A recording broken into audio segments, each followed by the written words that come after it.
Hello, everyone. Welcome to this week's episode of Catholic ReCon Testimonies from Reverts and Converts. I'm your host, Eddie Trask, and this week's guest is Kevin O'Brien, who I actually had the privilege of listening to live in Boise just a few weeks ago. He played professional football in the mid-1990s, including the NFL, Buffalo Bills, and New England Patriots, the CFL, and the World League, which became NFL Europe. He played college football at Bowling Green State University and is the co-founder of Virtue Baseball and the co-founder of the Catholic Men's Leadership Alliance. Kevin, welcome to the program. Eddie, thank you. I'm excited to be here. I mean, even before we got going. It was just like this immediate connection. So I love it. This is gonna be great. If I had hit record 5 minutes ago, it would have been it'd been great. Fun. We could just go like rewind and then hit play again, right? Hey, I want to start in a weird spot, I think. What is Virtue Baseball?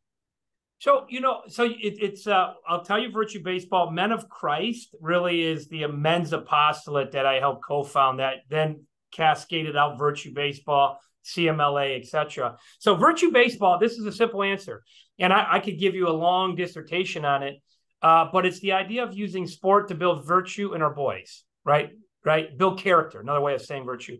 And it's amazing when you create the right environment that you can do that. So what we did is, it started off, this was a number of years ago, of dad just being with their sons, and we would pray together, give a talk on a virtue, and then teach them fundamentals of the game, of baseball. We use baseball as that vehicle.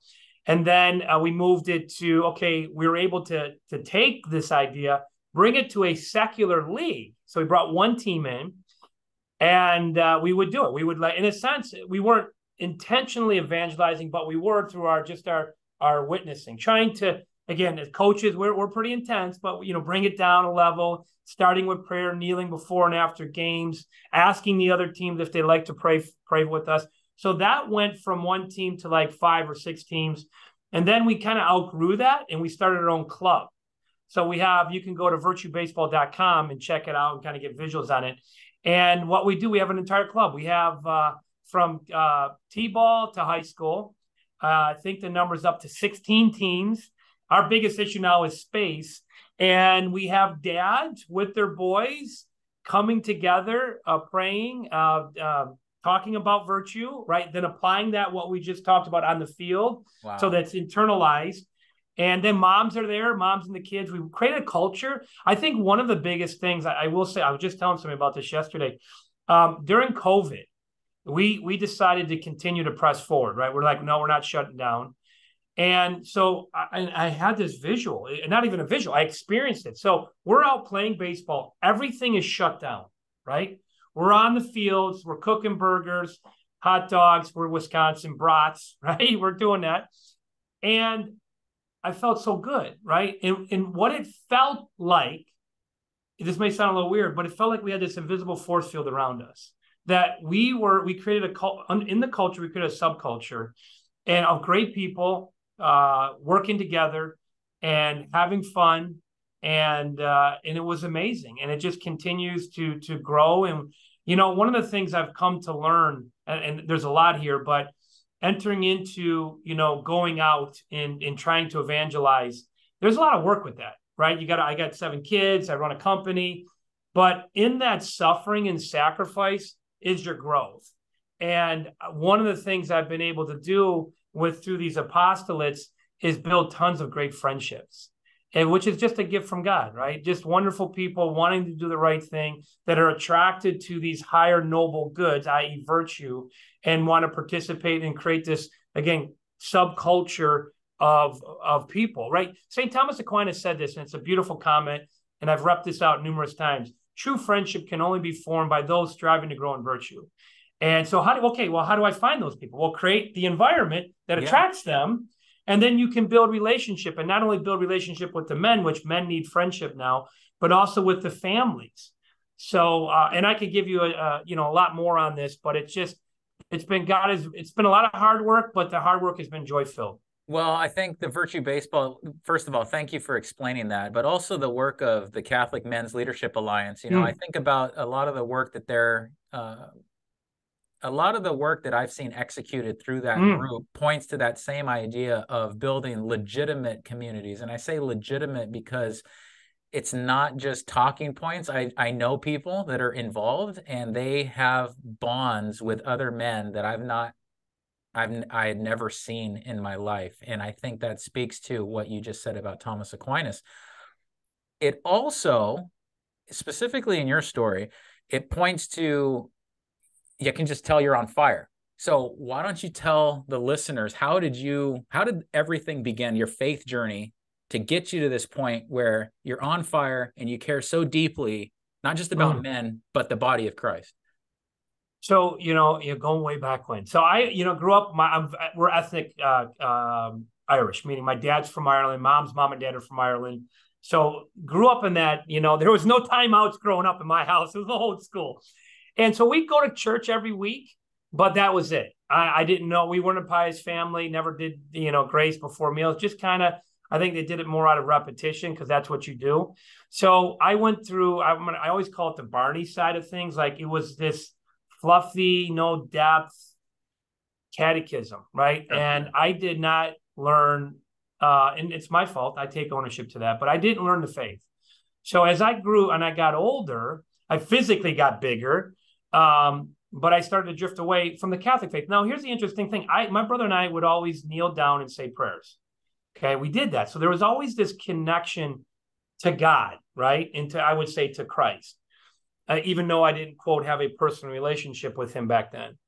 So as I grew and got bigger, I started to drift away from the faith and went to college, played college football, met my girlfriend, now wife.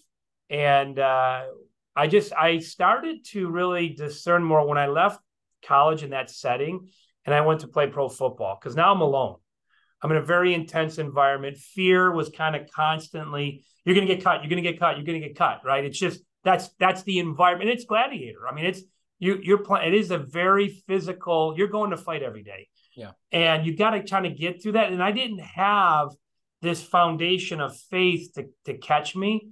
So in that process, I was just looking for good guys. I've always been connected, being around guys, just good men. I that are strong and tough.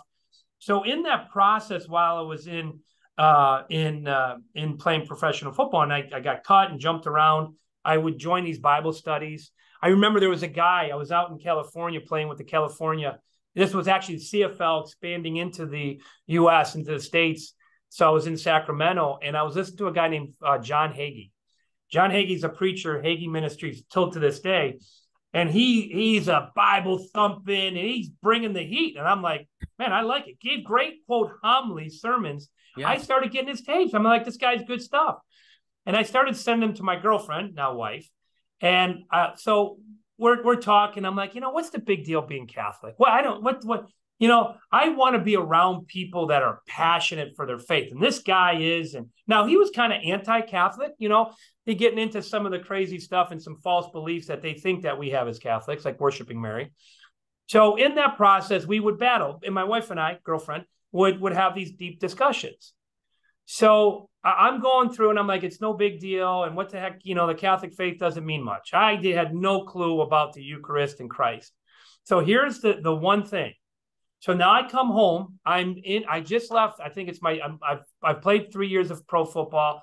Bill Parcells said, you got 3 years. If you don't make it after 3 years, get out and use the degree. You better have and get a real job. And I took that. I was like, okay, that's great advice. So I did that, and I'm home for Thanksgiving. Now this would have been 93, 96-ish. And my brother was shockingly discerning the priesthood. So again, not a pious family, but he's got a kinder heart. So he discerned it. Now he's married and has 9 kids. So he discerned out of that, but he was there. And he said this. So we're home and we're talking about abortion. Again, we would have these yelling matches versus debates. And he's a psychologist now. So he would talk in the clouds. Like he gets use these high, like, I'm like, you're not even making sense. You're making words up. You don't even know what you're saying, right? We're battling this, and we're battling on abortion. And he says, I said, you know what? Here's the deal. Let's just simplify. I don't agree with abortion, but I don't think it's a right. Now, this was my thought. It's a right you should take away from somebody. And he, like, not physically, but verbally punched me in the gut with truth. He said, here's the deal, Kevin.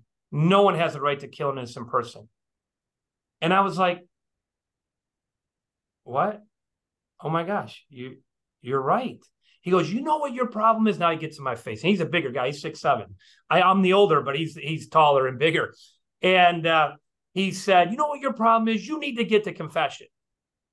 And again, that was just the punch. So he got in my quote grill, got that there. And now it took me a while, but he challenged me to do that. And I think through the prayer and the stuff that my heart was open to that. And it was like months of okay. So then I left home, went back. I was living out in the Boston area. And I remember that voice, you got to get to confession. You got to get to confession. I drove around. I found a place that I didn't go because they've been literally my first confession was my last confession. So was that 15 years ish? I drove around the church. I was sweating, palms, super uncomfortable, had no idea how to do it. I just sucked it up. I did it. I think, some guys have these great, powerful confessions. Mine was weak. I was like mumbling and didn't know what the heck I was doing. And I went, and that, if you said, what is the one moment, if I had to distill it down, the scales came off, grace poured in my heart. I then through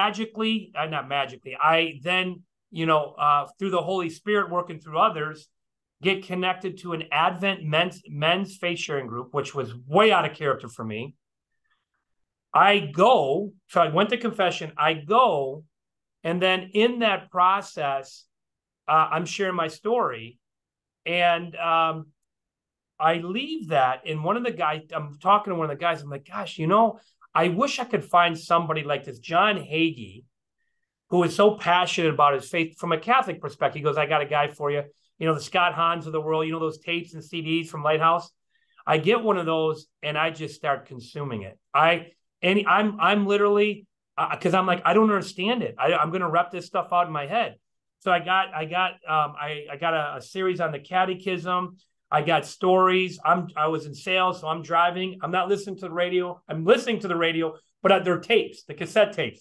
And I'm just learning and consuming as much of the faith as possible. And to what you said earlier, now I'm like, guys, this faith we have is amazing. Like I have this urgency. Like I want to share it. Like I see so many guys like they're so hungry and they're walking around in spiritual rags. I'm like, I have the answer. I have a gift for you. And it's called the Catholic faith. I don't get a notch on my belt. All I want to do is give you this gift and share it because it's amazing. The width and the depth of our faith is just incredible. So now that outpouring, because I believe so much, and I'm pouring into my kids and then the family, and then that's cascaded out into the different apostolates. So let me pause because I talked a lot there. Hopefully that answered that question. There's a lot that happened, and it's been an amazing ride. Oh, wow. Yes. No, that did answer my question. And that definitely shows how you became on fire. So the gentleman that was on fire in the Protestant realm, what was his name again? John Hagee. Was he affiliated? Was that a non-denominational type? Non-denominational. Yep. Okay. Yep. Non-denominational. Did you, during that time, were you going to a church on a regular basis, a Protestant church on a regular basis because of those, because of what you heard from him? Or was that just where were you at that point, actually? Yeah, it's a great question. Gosh, I'd have to think. I wasn't going to a Protestant church. And it's interesting when you have roots. That's why it's so important to have roots. I believe I'd have to. I don't recall. I believe I was still going to the Catholic church, but I don't think I was going every week. I was listening to the tapes because I was playing football, so I was so busy, with stuff. And again, I was still praying. And by the way, being alone. So that was also something that softened me up because I left college, surrounded by a bunch of buddies and stuff. Now I'm on my own, right? And I'm competing every day. So I had a lot of fear that I had to try to overcome. And what I would do with that is I leaned into God through prayer, but not using the sacrament fully until my brother, right? And I left football. Here's what I've said. I've told this story so many times. when I was with the Buffalo Bills, that was the stint of the 4 years when they went to the Super Bowl. I was like right in the middle of that, 93. And all these superstars were there. I honestly believe if I had the faith I had now, I could have made that team. Because what was going on, I was battling this like, oh my gosh, I'm going to, what you think about, you bring about. So I was always like, oh my gosh, what if I make a mistake? And so I didn't have this grace and to pour into and say, okay, why are you doing this? Why do you want to be a pro football player? For the greater glory of God. It doesn't matter what happens. I'm going full go. I'm going to give it as best I can every play. And if I don't make it, no problem. Lord, as long as you're glorified. I have that mindset now in my work as a CEO. When we do our apostolates, all for the glory of God. That's why I'm doing it. What's my intention? To glorify God, right? That's it. And help bring my family and as many people with me to heaven as I possibly can. That's it. So that high intention allows things and then allows you to push through the fear. Well, what if is where anxiety lives? I don't care about what if. Why are you doing what you're doing? To glorify God. What if you fail? Okay, well then I give that to him. What if you win? Great, I give that to him. And I'm not trying to be overly pious. I want to make sure that from a guy perspective, this is for me, very raw, gritty, real. There was a lot of struggle in that. I had a priest tell me, when you hit 50, I think there's something in a guy that feels like he's got enough experience, enough wisdom, practical wisdom that he can share. And I just, with my knowledge and what I've gone through, I feel called to share that so I can potentially help other guys. And I want them to know, yeah, there will be suffering and there will be sacrifice that's required. But I promise you, if you do it full go for Christ, you will have an amazing ride. And the antidote to suffering is purpose and meaning. And by giving the highest purpose, the highest meaning of your struggle, of your sacrifice, I'm even talking to you right now, I'm getting chills, right? I'm like, I feel that we could help so many men because, and I've got these printouts that men right now, it is like code red. They are hurting so bad. And not only men, I'm talking like our age, but all the way down to boys. 80%, I think it's as high as 80% of suicides are men now. Boys they have the majority of the deeds. Now, I could give you a litany of things that's going on. So I have this compassionate heart to help these guys because they don't know. Just like you and I, no one shared the faith with us, so they didn't get a chance to get the gift. And the reason we don't do it is we buy into the lie of the culture. Oh, you're some radical. I don't give a rat's, about what they're saying about me. I'm going to do it because why am I doing it? To glorify God. Excellent. So maybe we can speak about right before I hit record, you were asking about kind of the commonalities among people that return to the faith. And something that I noted, I've heard this not even necessarily from all the people that I have interviewed, but I also talk to people on a regular basis. It doesn't mean that they're going to end up sharing their testimony on screen, but there are so many cradle Catholics that post-college, they just drift away from the faith for a number of reasons. Many times they will cite that they didn't understand what they were leaving, of course. It wasn't this deliberate renunciation of the faith or whatever, only to find out in the various circles that they became a part of, whether it's a mega church or a small church on the corner, they hit this moment where there's either confusion about theology or they start to hear things that are so close to what the world thinks that they know something is wrong, if you're following me. So to your point, when you're talking about people being hurt, sometimes the church or churches will respond to that hurt by saying, hey, we need to be more like the world. They're not going to say it explicitly. No, say it like that. No, I know exactly what you're saying. Yeah. Yeah. And so that has been a common thread that a lot of people that were raised Catholic, they find themselves in, let's say, a Protestant church of some kind, some denomination. And then that level of confusion is there, or they just pause and say, wait, where do you even get that teaching? And then that leads to questions. And that's what happened to me. It's like, where does that teaching come from? And then that forces more and more research only to find out the historical church is the Catholic Church. So I'm curious what you have seen as well in common with other reverts or even among converts that you think we should be able to tap into and help. So I would say now, gosh, to your point, say that's a deep question that you and I would probably want to ponder or pontificate over a whiskey and a bonfire and have some great dialogue, right? It just feels like that. I would say that and I'm using me as a reference, so I'm looking through that lens. The number one reason that I have found why people left is because they're malformed, or not formed at all. So again, going back to no one really clearly articulated what we believed and why we believed what we believed. And because of that, they then would get commentary or formation, whether it be from a Protestant church, like we worship Mary, or things like that they then bite into, that continues them to go down this road and further drift. Got it. So the entropy of that, movement speeds up. Because there's natural, if you don't stay engaged and you're not we say this in business, there's always natural business attrition. If you're just kind of coasting, my coach would always say, you either get better or worse, you never stay the same. If you're plugged into the culture, you will drift away because of the what you plug into, that's feeding your mind and it's impacting your belief. So if you're listening to the news or you're listening to the culture and some of the stuff, that is going to be like pounding your armor and starts to create questions that you don't have answers to, and questions that go unanswered, they breed doubt. So then you're like, well, I don't know if I really believe that. So for me, what I've come to try to understand is, well, how do we get them back?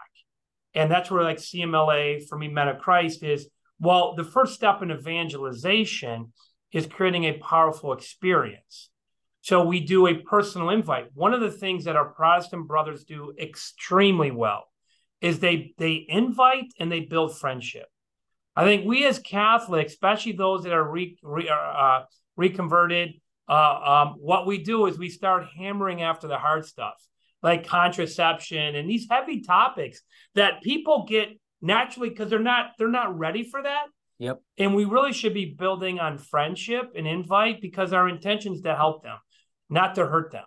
And if we can be more compassionate and to soften the edges of our passion for the faith, right? To preach the truth, but to do it in a way that allows them to consume it, not drink out of a fire hose. I think we do a lot of good. And that's one of the reasons why I think a conference experience, because that's what we use. Our step is to bring them back, create this powerful experience. They're sitting there, they're getting truth, but now we've been praying and fasting for them for 9 weeks, and the grace is pouring on top of them. They're in an environment, they're by themselves, and guess what you get? You get a line hundreds of yards long of guys that haven't gone to confession in 10, 20, 30, 50 years. How's that possible? What's changed? Well, Christ said we're sheep. We created that environment for them to go. The scales come off. Now the grace comes in, and they go back to their parish. And now we've tilled the ground where they can be receptive, and we push them into these dynamic men's groups so that guys can start to learn the faith on a regular basis, plugged into their calendar. And not only are they learning their faith, what comes with that? They're building friendship. How are they building friendship? With guys that are striving to grow in virtue. It's a beautiful thing. It just, anyways, I could go on that, but it just, that's what I've seen is that malformation. We've got to create a powerful experience to bring them back and help and re-inspire them, and then try to help encourage them to engage in the faith on a regular basis. Yeah, and I can speak to the conference experience because here in the Boise area, the men's conference here, there have been confession lines that just wrap around. And then I went to a conference earlier this year in Indiana, fantastic conference out there. Same thing. I walk in, I had a booth, but I'm walking in maybe an hour into the conference, and I see this line of men wrapping around this huge auditorium. And you have to wonder how many people had not gone. So you're going to have people that go every month or whatever, every few weeks even. But you have to wonder how many guys in that moment had not been to confession in 10, 15 years. And because how about 50 years? Well, even like 50. Yeah, like you're like, we hear that from priests. Like, they don't tell us what was said, but hey, yeah. Kind of how long has it been? And it is that spectrum. Yes. And I think that portion of someone's personal testimony, as it relates to what I do here with this program,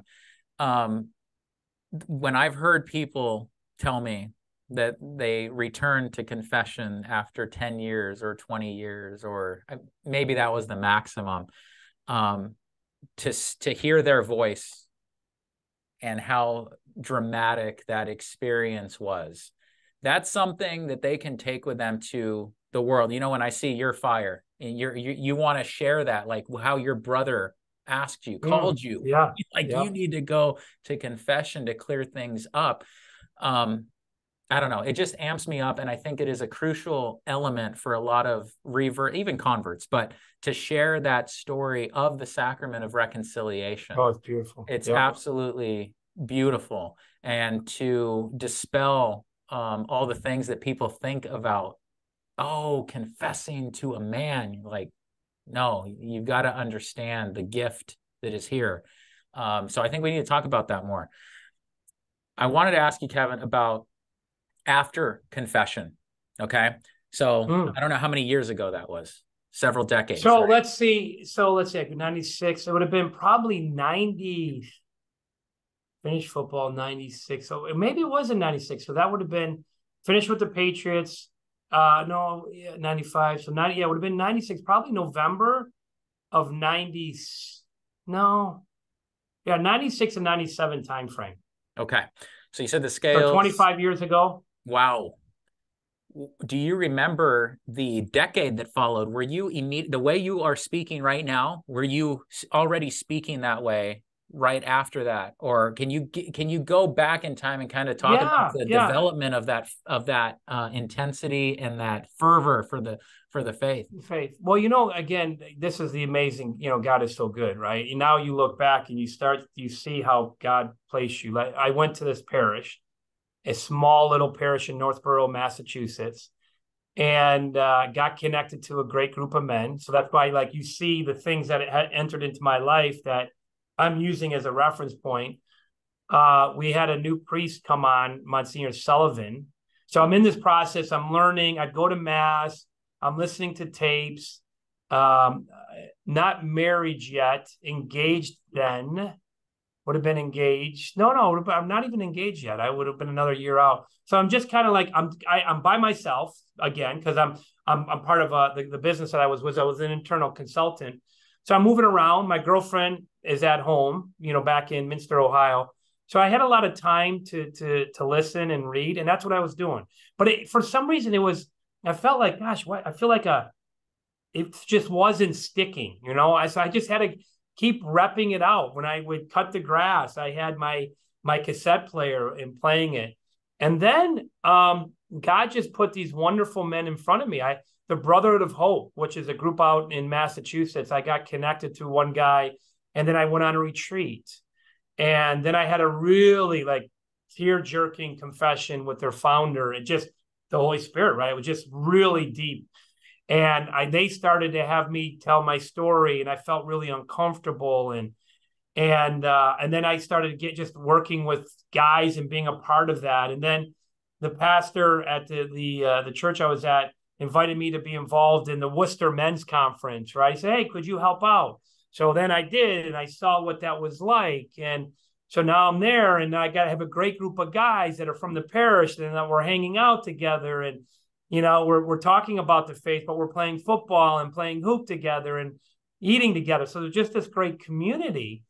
And that's how it just, and then over time, and just keep, having that patient endurance to keep moving forward. And then, running towards what I was afraid of. I don't know how to do this.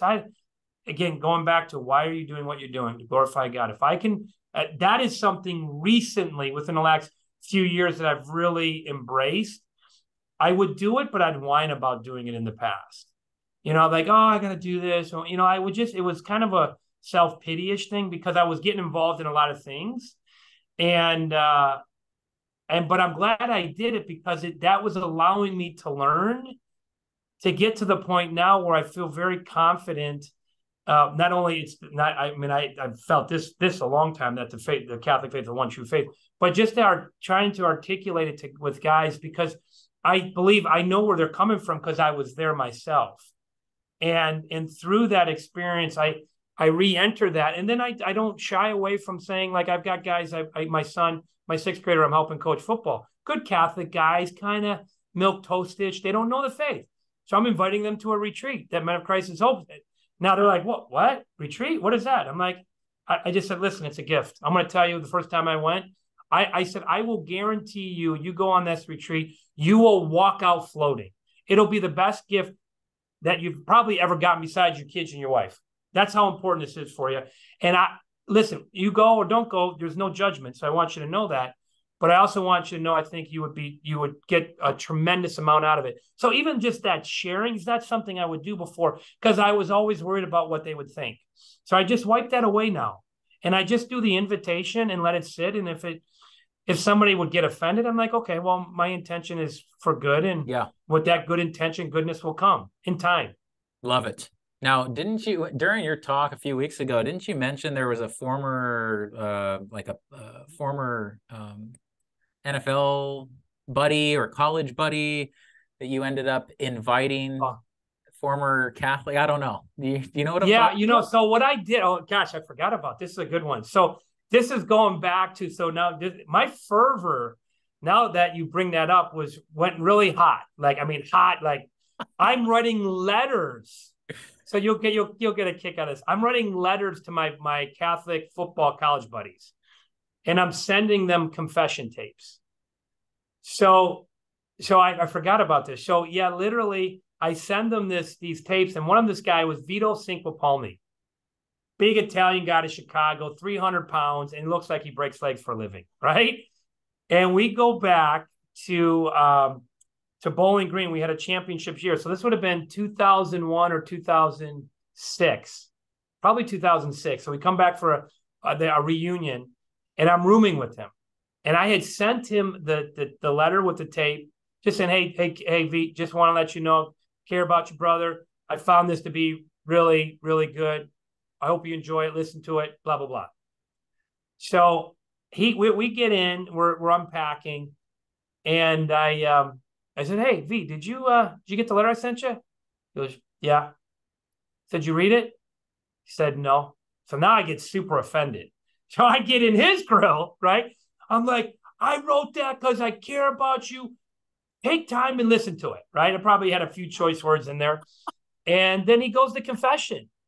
And, after I don't know how long, I didn't get into his personal stuff there.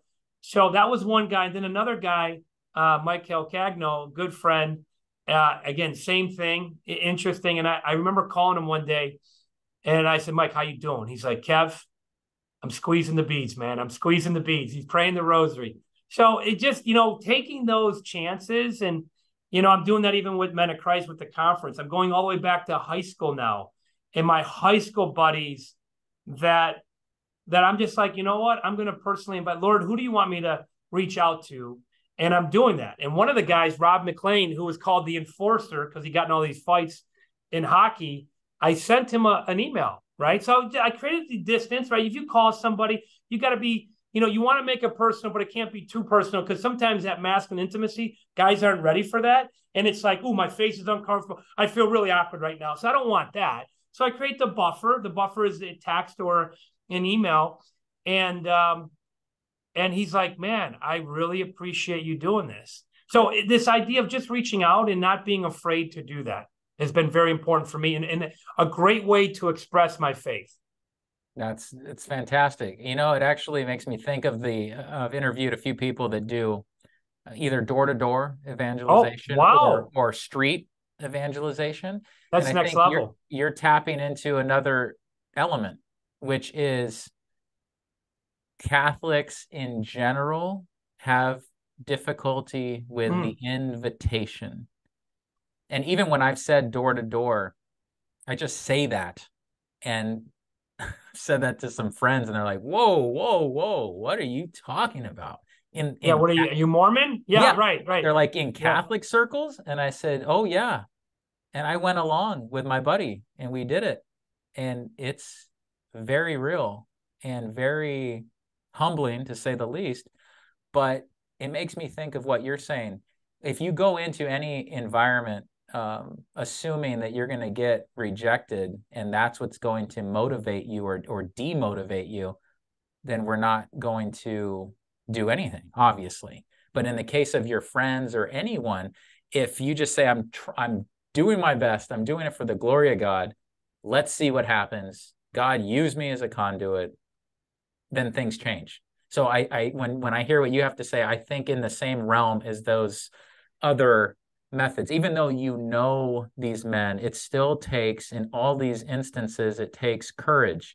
And it it also does. takes humility. It's not as if you need to know the entire faith top to bottom in order to dialogue with anyone.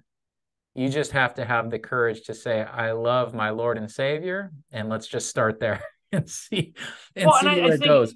yeah, and I think you come across again. One of the things I always say, I do a lot of coaching, and I'm like, is it, is what I'm saying to help you or to hurt you? Sure. And if you believe that it's to help you, well, then let's start with that. And by the way, that is my intention. And if I don't know the answer, then I'll help search and find it. I think one of the things I always coach guys, and this was the thing when I got into men's apostle work, I would get so frustrated. Why don't they do, like, why don't these other guys just do it? And I came to realize, first of all, just from a human nature perspective, rejection is very hard. So we did no, and I run a sales organization, so I know the power of the no and what that can do to shut people down. So one of the things that we've done is we call it the tap, touch a person, and touch them. The more personal you make it, mean touch a shoulder or touch it with a text, email if you know somebody's okay, but and that's where the connection is. That just start with your sphere of influence, right, and just go there, and then you build up the muscle of evangelization, and then you can expand out. Right now, you're talking not door knocking. That's I always ask the question. Our Mormon brothers are out there doing that. You study the Mormon faith, you're like, whoa, that's a whole different world. How in the heck do people believe that when we've got Christ being raised from the dead and millions of miracles, right? We've got it all over the place, right? So, well, why are they doing it? Is because they've been well formed and taught in that. We've just got to do more formation and then create an opportunity for guys where they are to do that. I think the spectrum of it is amazing, right? Door knocking to, street to personal one-on-one. It's all awesome.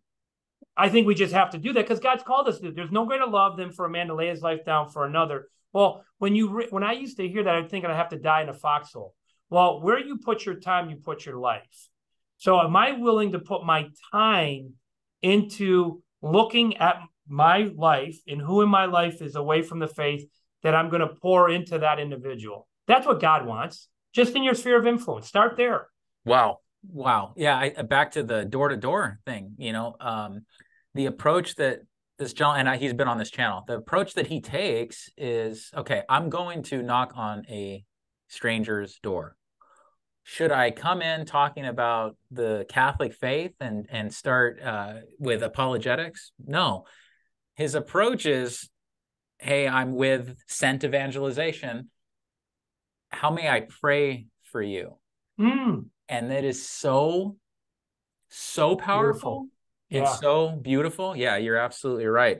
That even in my brief experience, there was a gentleman that immediately came out and, you're thinking, who is this guy walking up to me, first of all? And he just because you're not sure, like, what's going on, right? Are we getting in a fight here? Or is this going to be nice? Or well, what? he thought I was going to install, solar panels or something, probably. Okay. So he just paused and he said, actually, yeah, you can pray for me and pray for my daughter. So he said, I'm not Catholic, because he put it together. I forget how he just said, I'm not Catholic, but I go to a non-denominational church that he's just opening up immediately, Baptist theology.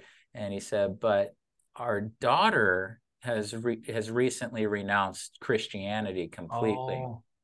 And so our job is to not then, again, get into apologetics. It's what is her name?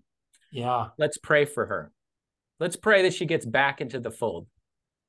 We'll worry about the details later, but it's just this beautiful start. I'll tell you what, that would be the wisdom that, again, when I use with the practical experience that he's gaining with those interactions. Yes.